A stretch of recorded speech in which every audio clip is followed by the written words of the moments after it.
তো এই মুহূর্তে একটি গুরুত্বপূর্ণ খবর উঠে আসছে। আপনারা স্ক্রিনে এখন দেখতে পাচ্ছেন যে বীরভূম ডিপিএসসির পক্ষ থেকে একটি নোটিশ জারি করা হয়েছে।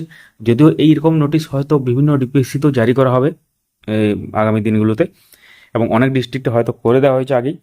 তো এই মুহূর্তে যেটা আসছে খবর, এখন দেখতেই পাচ্ছেন আপনারা যে from the chairman DPSC Birbhum to SI of school all circle Birbhum. তো এখানে কি আছে, subject regarding service confirmation of primary school teacher.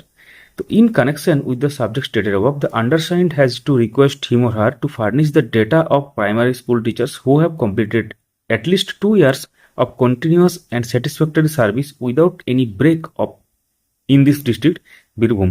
তো বলা হচ্ছে যে যেসব শিক্ষক শিক্ষিকারা 2 বছর কমপ্লিট করে ফেলেছেন উইদাউট এনি ব্রেক, কোনো বিরতি ছাড়াই, অর্থাৎ অনেকে সার্ভিস ব্রেক হয় আপনারা জানেন, তো উইদাউট এনি ব্রেক যারা কমপ্লিট করে ফেলেছেন স্যাটিসফ্যাক্টরি 2 বছর এবং যে সার্ভিসটা আর কি, তো তাদের ক্ষেত্রে এই ব্যাপারটা